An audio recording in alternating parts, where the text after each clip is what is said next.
Guys, thank you very much for making time for this. I know it's a busy night for you, so I really appreciate you joining me tonight on the eve of the release of your new EP.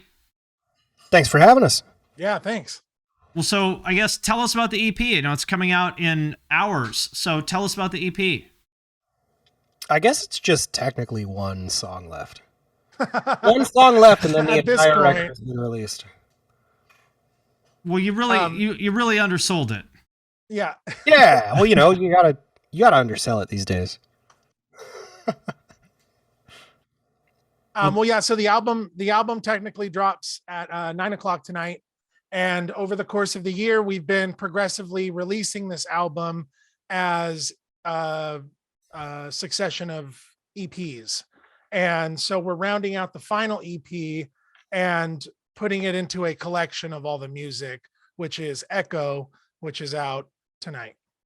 Well, I know you've gotten this question a lot, but I'm curious. Tell me about the strategy of doing that rather than, you know, the traditional sort of album release cycle that people would have done in the past.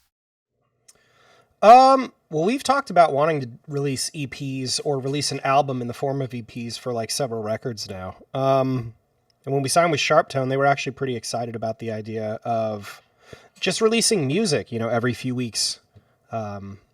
Throughout the course of the year. And it also, it gave us sort of a little bit more, I feel like creative freedom in a way to sort of work on smaller projects and maybe push the boundaries a little bit on, you know, something like an EP that doesn't necessarily freak your whole audience out if you do something that's radically different. But,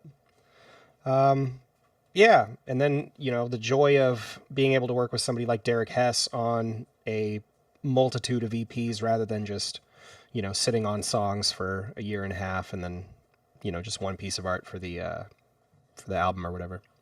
So were these songs were they all written and recorded ahead of time, or were they kind of done as they were released, or how's that go? No, we just worked one EP at a time. And for the most part, the songs were released pretty close to chronologically how we wrote them, give or take a couple. Got it. And so do you feel like that was, or I guess, well, how does that compare to what you're talking about before of kind of having a year and a half or 2 years where you've got to do this one big thing?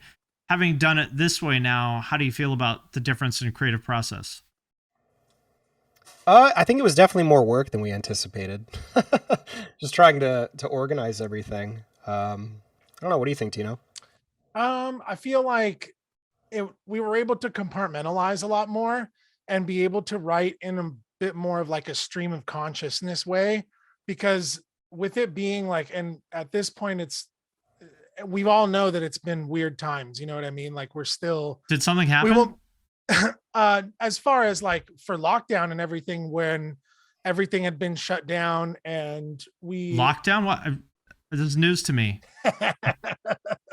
So, you know, it's just kind of like, it's the same story that we all had, but with touring taken off the table and a lot of unknown more than known, what we knew was writing music. So we kind of turned to that, and being newly with Sharptone, we were kind of like, well, how are we going to like keep the conversation with our audience going during a time where none of us know what's going on with anything other than we know that we can be here at home and write songs and work on music and do that. And we'll even produce it ourselves. And, you know, if all the studios are shut down, we'll record it all ourselves. And we really like, I guess, challenged ourselves to come through with some very like authentic us music that then was kind of like, yeah, let's keep the communication going. Let's keep releasing these EPs. Let's keep releasing these songs, because as Aaron said, it almost happened as they were being released, was kind of chronologically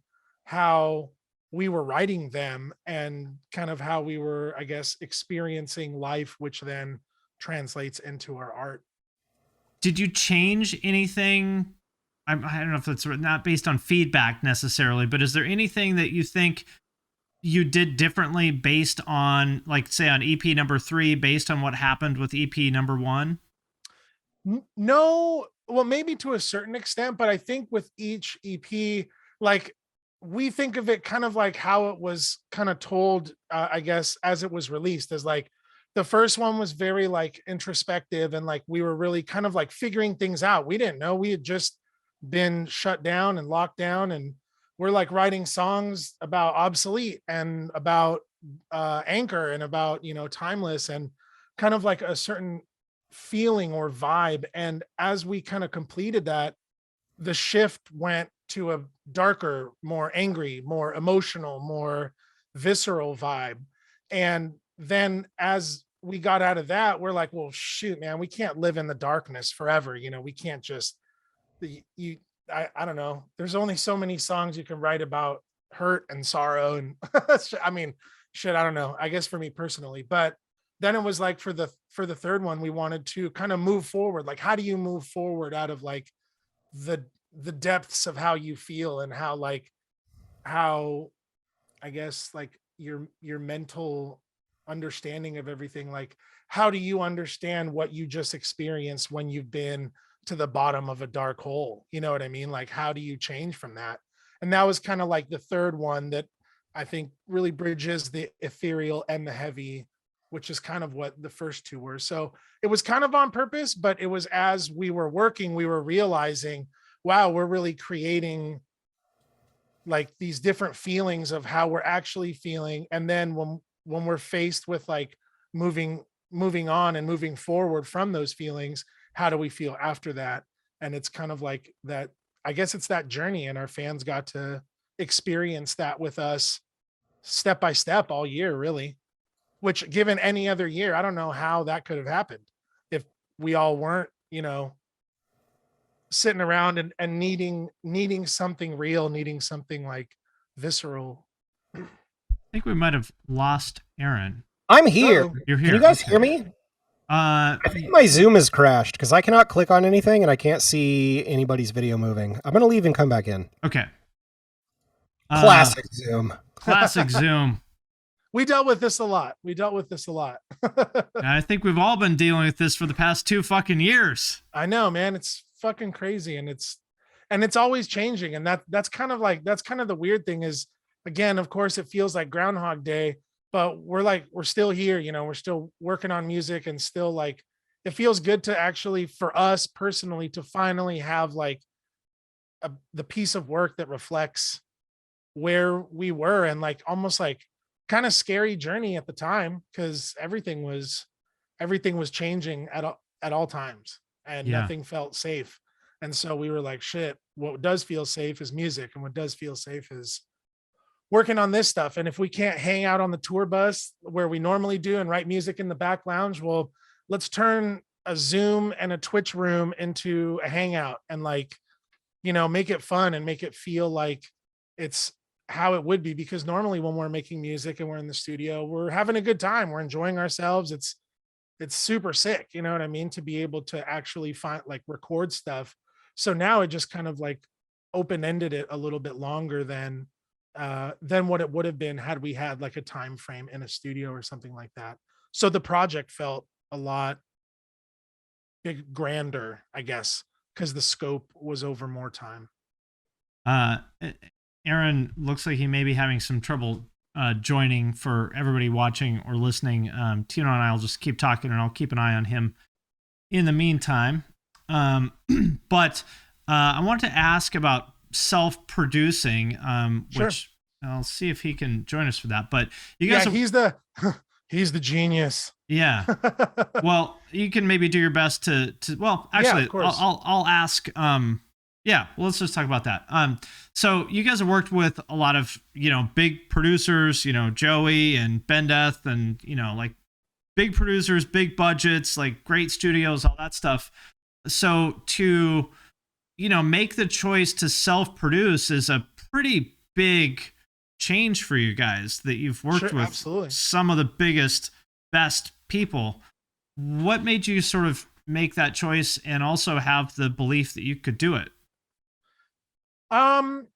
It definitely came from the experiences with those producers. Like you said, I mean, we had some of the best coaches in the entire music industry for rock and metal music, you know? So we really like we learn so much from our producers, and really any collaborator we work with, it really feels like, especially when it's music, it really feels like they're part of the family. You know what I mean? So I think that in the past, we've been able to pick up a lot from that, and realizing, what's a good take, what's not a Mhm. good take. You know what I mean? Like we've done the boot camps, we've done the time and time again, actually. And for the first time, it felt real exciting to think that we were going to get to do it ourselves. And what kind of sent it off was we would turn in our demos and our management would think they were finished. Like they're Mm. like, "Oh, sick, you guys got them done." And we're like, What? These are demos, dude." And he's like, "Oh man, they sound amazing." And we were like, "Well, shoot, what if we refine it a little more? What if we signed to this new label, Sharp Tone, and what if we produce this record ourselves? And we don't even know what's going to go on. We can't go into a studio. We can't do that. So let's jump off that bridge." And Aaron has a lot of experience in the past producing albums and mixing albums. He mixed our live album, and he's mixed numerous records.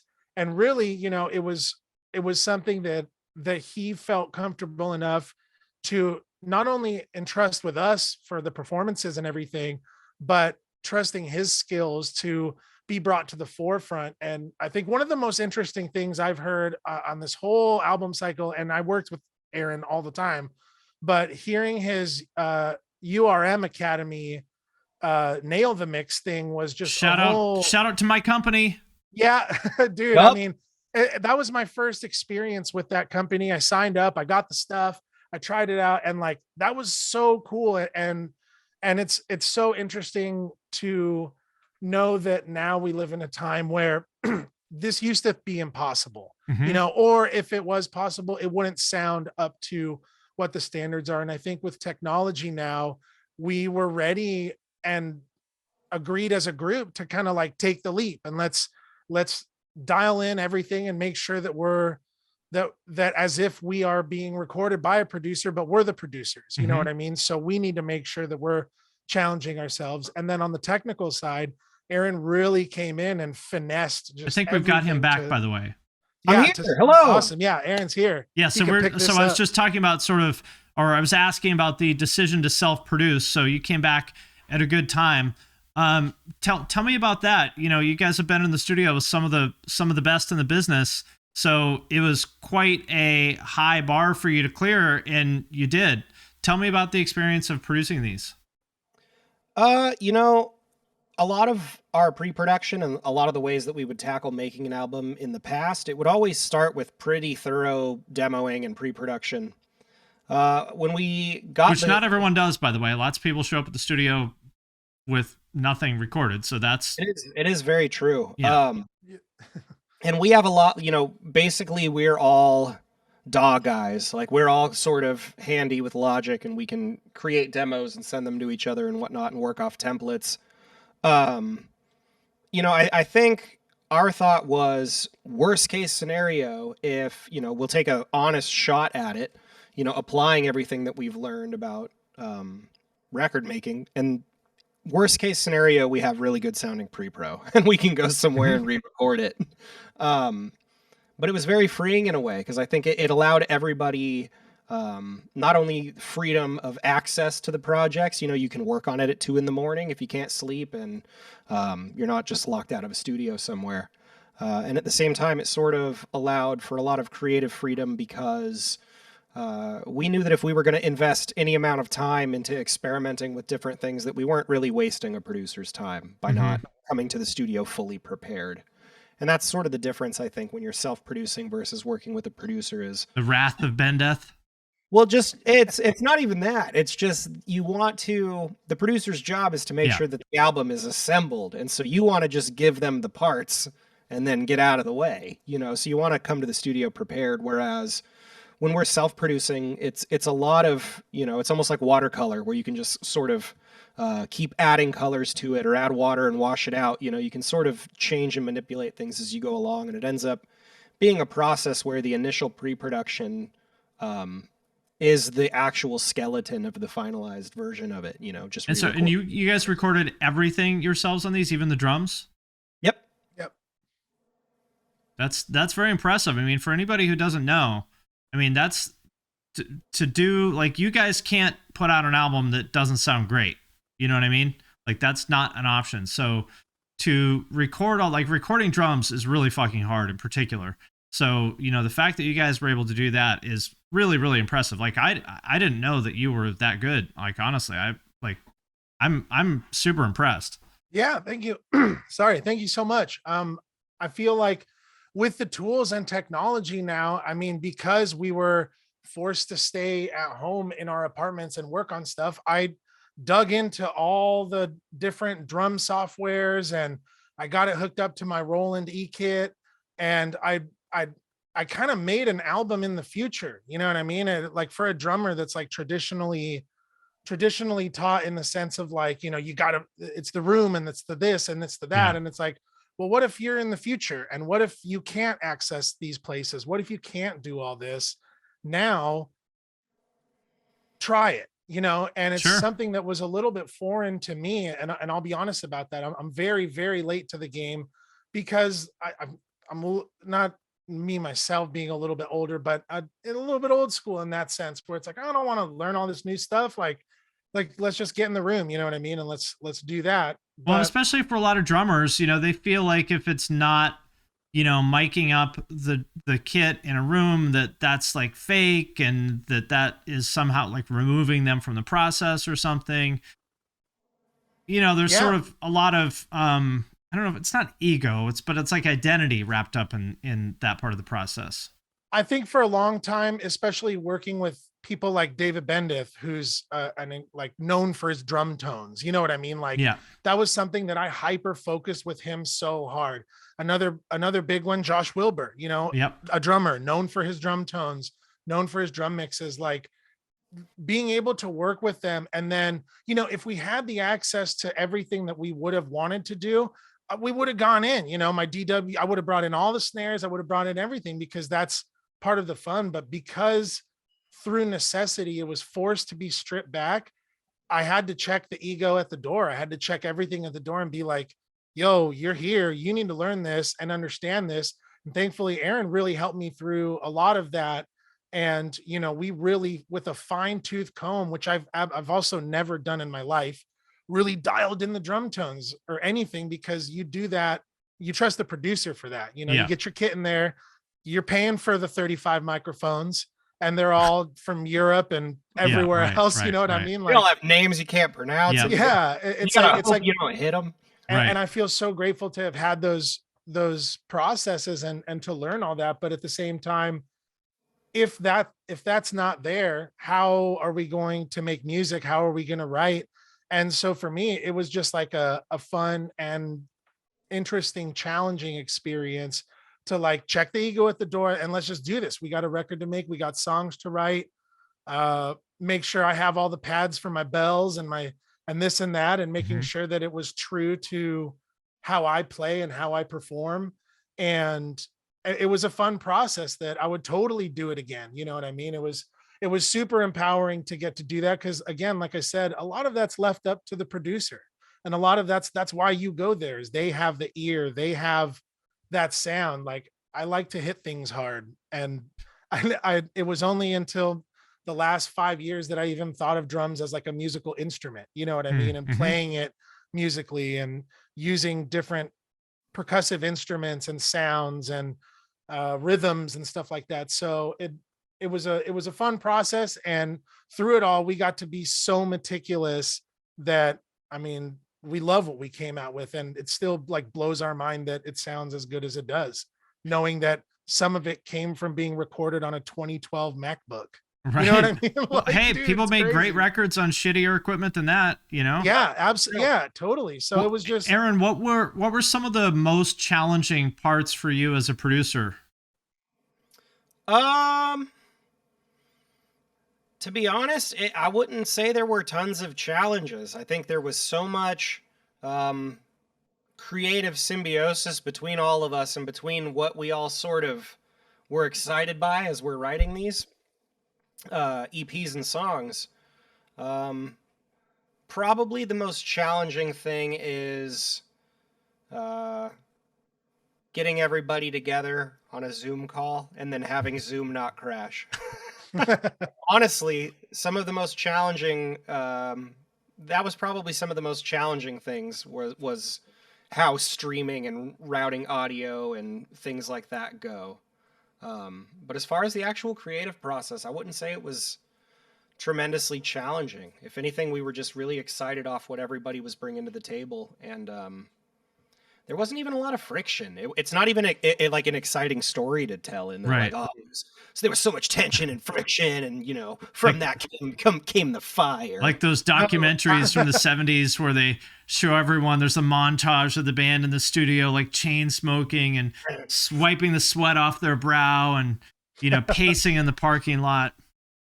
No, it was honestly, it was just a lot of fun. And there was a lot of genuine excitement when anybody would come up with something that would make all of our ears perk up, and just those moments of pieces becoming greater than the sum of their parts when you hear a melody and a counter melody or a rhythm, or a lot of the songs we would have just very basic demo MIDI drums to structure them out.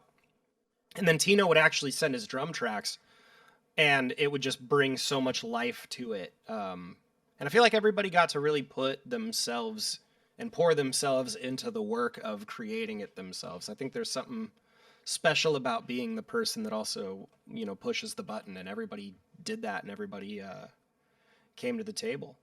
So I don't really know what the biggest challenge was, other than the tech, Well, it probably speaks to your experience as a band, because a lot of bands would not be able to pull this off for various reasons. Like, for one, just the lack of knowledge and skill, but for a lot of people, like, they need a producer to drive the process and tell them what to do. And you leave it, it's like you let the kids eat, pick what they want for dinner, and they're going to choose ice cream, and so they end up like spending forever and with a bunch of self-indulgent bullshit and songs that are too long and blah blah blah, all those things that the producer is there to kind of help you avoid. A lot of bands would kind of fall into that. So I think it says just a lot about your maturity as musicians that you didn't go down any of those paths.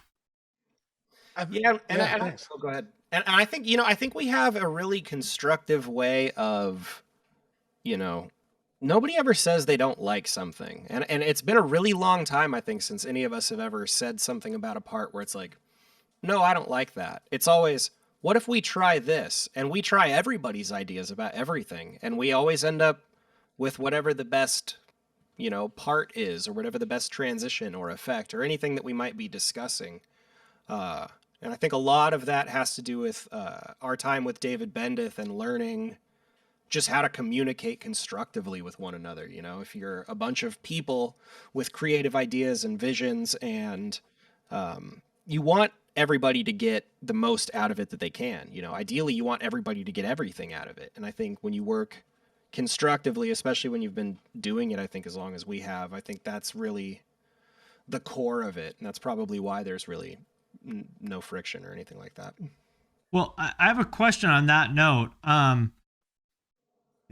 I've noticed that a lot of rock people think of songwriting as something you do on a guitar, as opposed to people from pop would start writing maybe on piano, and they'd be thinking about just sketching out a chord progression where the vocal melody is the skeleton of the song, sort of, and then you would flesh out the instrumental arrangement underneath that.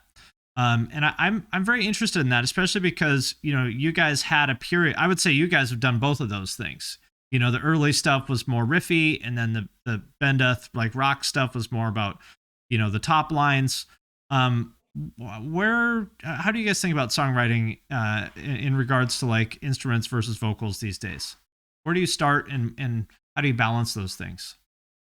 This whole record was done instrumental first, and typically that's what we would do. Even with a top line in mind, we would always start with the music first, and we would put as much of whatever emotional content or whatever we're trying to put into what we're creating at the time. We would really try and capture that in the music before we would do anything with either lyrics or melodies.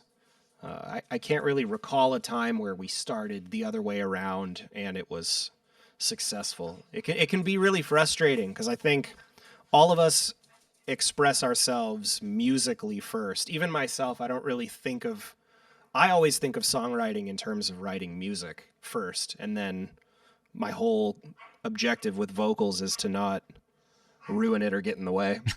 It's interesting to hear that because I listened to a song like what is it, Mushroom Cloud, is that the name of it? Yep. That is such a like like to me, I would have guessed that you know, the 3-2-1, like that phrase would have come first, and then you would have written a song around that. Nope. Tino sent that instrumental in, and I probably chewed on that one for. Yeah, that's a great example, because with the instrumentals, it kind of like it sets the tone of what the song is going to be. Like when you get an instrumental like Mushroom Cloud, there's only one way to go. You know what I mean? Right, Like it's right. so heavy, it's so in your face. It's kind of like it kind of sets the stage really for what the lyric is going, because you know that's what really, between the music, the dance between the music and the lyrics is really kind of like what moves the song along. And because we think of it that way, like how the stage is set at the beginning of what the song is going to be about, that kind of lends itself to those moments. And I'll never forget when AP sent over his demo back with those lyrics, and I fucking lost it, dude. I was like, Yeah, it's that is great. genius. It's perfect. I was like, oh my God, dude, how did you even, I was like, that's why I'm so A, surprised are to you find out okay? that it was written instrumentally like- first. yeah, I was like, A, are you okay? Do you need to talk? B, holy shit, dude. Like, this is like, how did you even come up with that? And just like that, he is like, it's a fucking atomic bomb. Like, that's what I feel like I'm going to explode. And that, I think that's the really cool thing about our music is it starts in one place and really develops somewhere else, which is really cool because you never really know. And that's kind of the fun part of writing songs and writing them at a certain point in time and encapsulating that, because it becomes something seriously special. Well, you guys, you know, you're 12 years into this thing now, I think, which is Yeah. a while. You know, I still think of Mice and Men as a newer band because I'm old. But you're not, you know, you at all.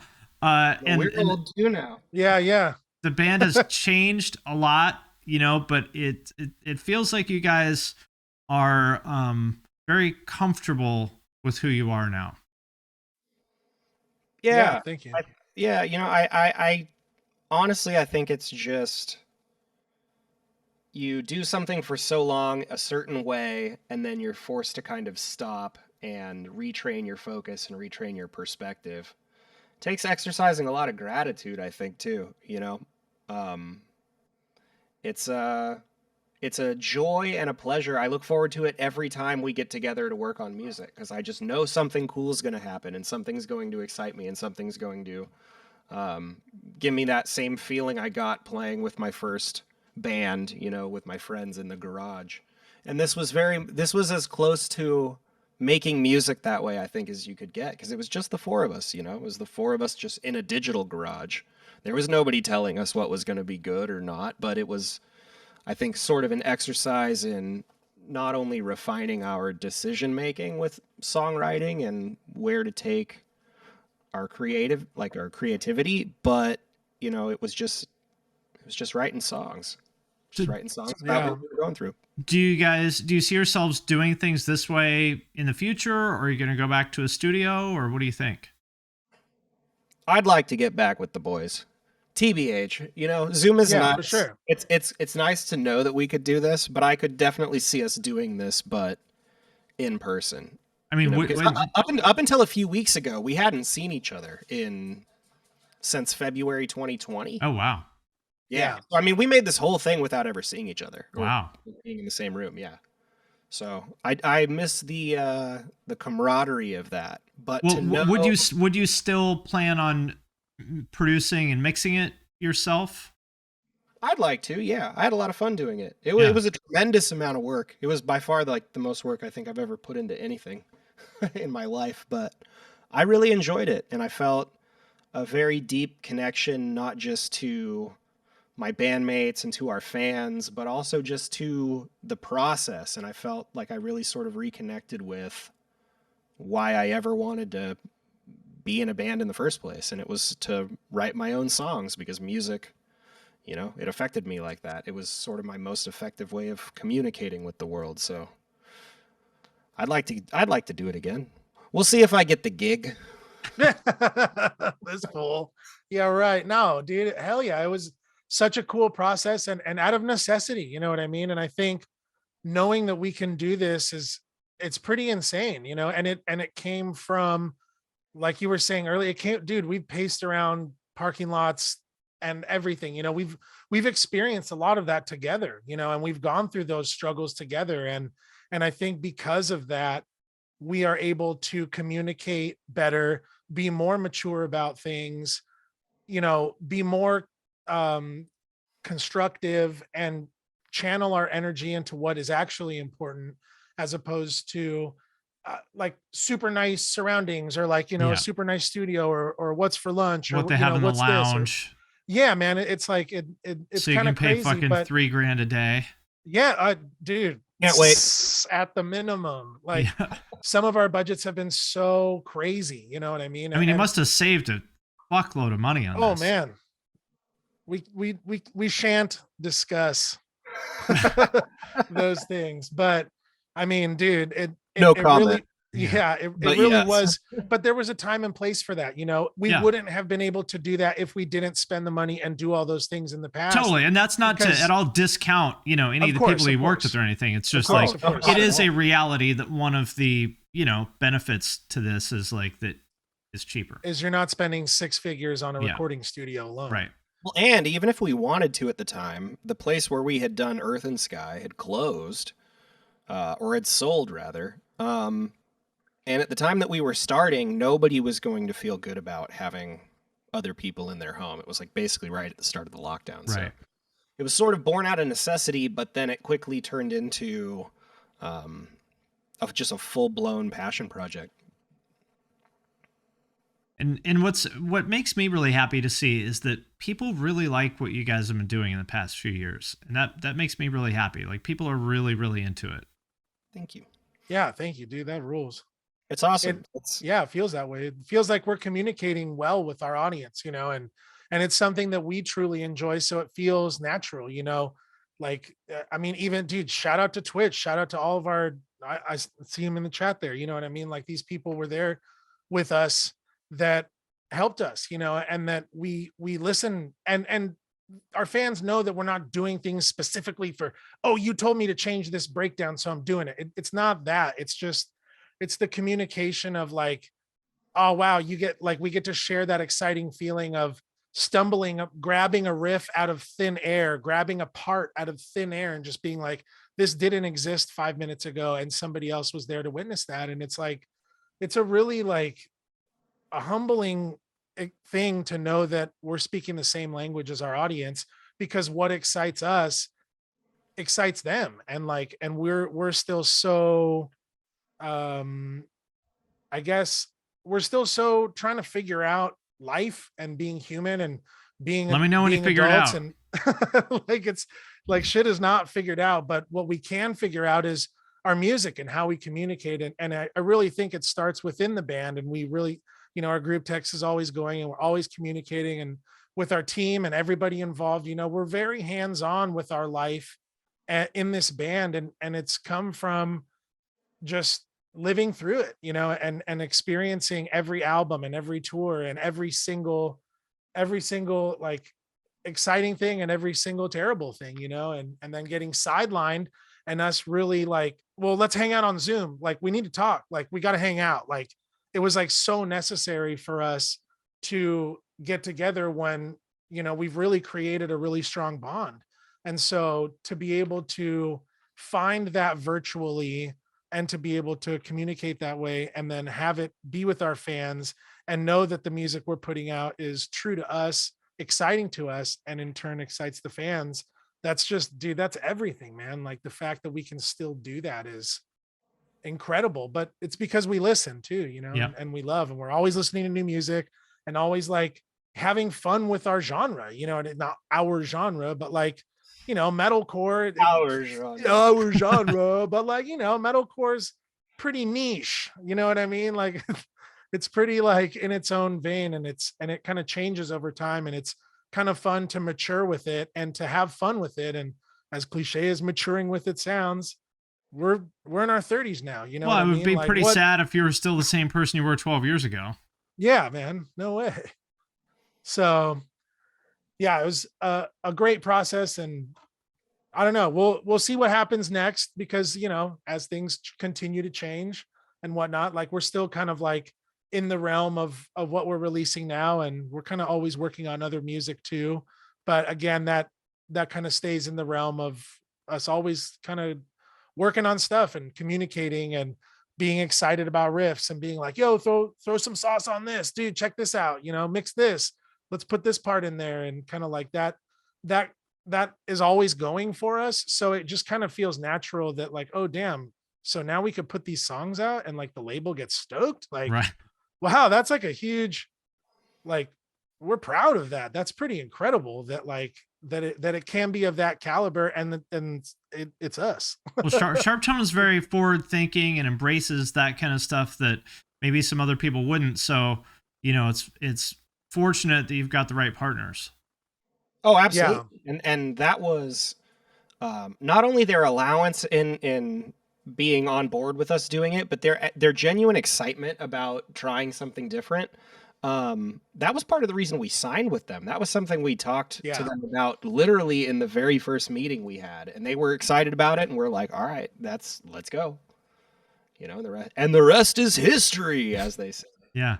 Well, I feel like all this pandemic stuff, from talking to the people I know and observing people and stuff, it really kind of put people into two camps. There's the one camp of people, meaning, musicians, who just sort of froze like deer in the headlights and just put everything they do on pause, hoping that stuff would go back to normal soon. And those people did not do well. And then there's the second group of people like yourselves and everyone else that was like, all right, well, I guess this is the new normal for a while. What are we going to do with this? And those people embraced it and tried new things. And I think a lot of people told me like, man, 2020 was my best year. Yeah. I mean, it's kind of the plank in the middle of the ocean, and I don't really know what else we would have clung to. For us, creating music is as therapeutic as it is necessary for us to feed ourselves and our families. It was sort of the only thing we were going to be doing. I think at the time we had some touring planned for the summer of 2020, but for the most part, everything got put on hold, and we went to what we knew, which was, let's create music. And there wasn't really a ton of expectations until we had sort of got towards finishing the first EP, and we're like, all right, let's keep going. And I feel like with every new EP came a new opportunity to try and work harder and to, do more and to sort of expand on our own creativity and just sort of push our own boundaries and push ourselves out of our comfort zone. I wanted to ask kind of really refocus stuff. It really made us like brought it back to basics of like, what is this all about? Like, what are we here to do? Like, are we here to go on tour and perform on stage and be entertainers, or are we songwriters, and are we writing about our life, and are we like, like what is it that we do? And so it really kind of made us refocus where it seems like in modern day before 2020, which is going to be so crazy to say for the next 10 years, I'm sure. Yeah. But pre then, it was all about the tours, and it was all about the fest and all about everything. And it's just so do this and get there and fly here and do like it, the touring schedule was pretty crazy because it was possible to overextend yourself. And I think now you guys toured your fucking balls off from like day one. Dude. Yeah, I remember absolutely. in like 2010, I was like, holy shit, these guys are playing a lot of shows. Yeah, man. That's always been a big MO, like the the freight train's rolling. It's always going. We have always had tours booked. We've always had our years booked in advance. You know, But you're probably spending 10 months a year on the road. Yep. I think which is insane. 2010 or 2011, we were one of the top 5 most toured bands with 290 days out of the year, almost 300 days. I think that was 2012 into 2013. That's what it was. Yeah. And I think there was only one band that played more shows than we did that year, and it was the 1975. And they somehow played like 30 more shows than we did. That band was on tour like 270 something days. Yeah. And what's funny is we actually ran into them at like a handful of festivals. And touring is fun and everything, but that kind of a pace is fucking grueling. Just physically and mentally grueling. It's hard as a human being to put that many miles on your body. We didn't realize that though at the time, you know, because we thought that's what it was. Like the tools were the tool to get the album out there, you know, and to get everything.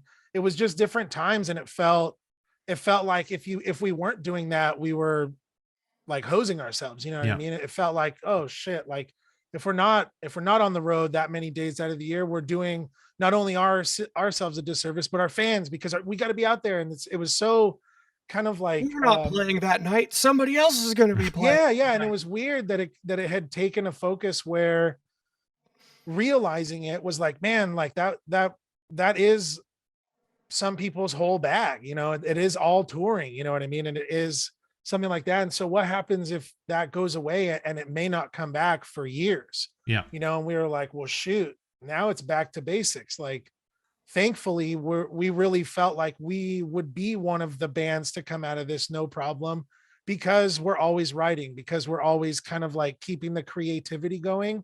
And we had signed with Sharp Tone about, what was it, like 4 months before the pandemic happened. So we all had like a laugh, like, yeah, we got him before everything shut down. And joke's on you. Yeah. But ultimately it ended up being awesome. And yeah, I mean, it's sink or swim, you know, and because we've been able to hone our craft for so long, and because when everything was kind of taken away, it was like, all right, what do we do best?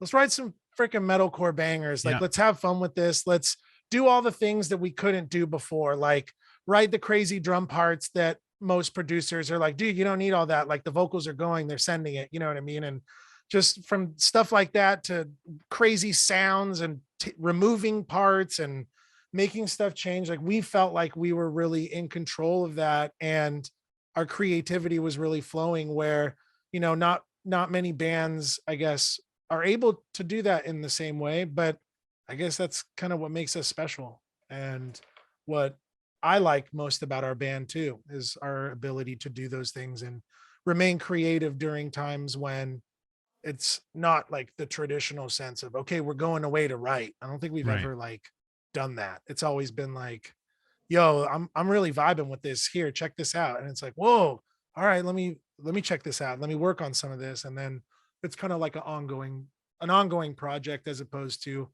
all right, let's get started. Time to record, go. Yeah. Well, I wanted to ask about another thing, which we talked about before, but I've noticed, I mean, I've seen it in the chat here. A lot of love these days for Jamie's Elsewhere and Lower Definition, which is that's crazy. It's kind of cool to see. How do you guys feel? A lot of people ask me about those bands, like a lot. And how do you feel about, you know, getting some love for the old days like that now? Old as shit, man. No, it's awesome.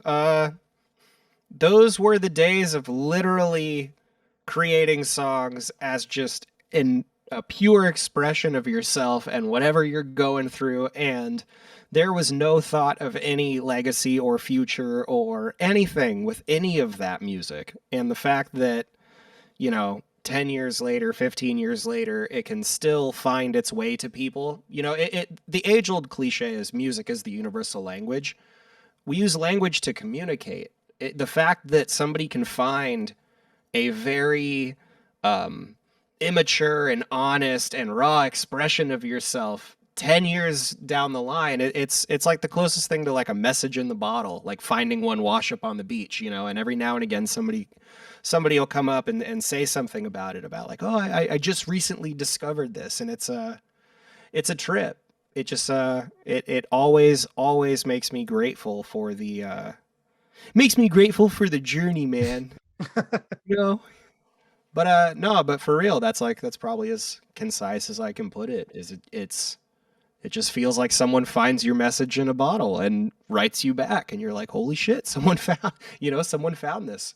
Because there was never, I don't know, Tino, did you ever think about any future with any of it? No, and that actually goes back to what we were just talking about.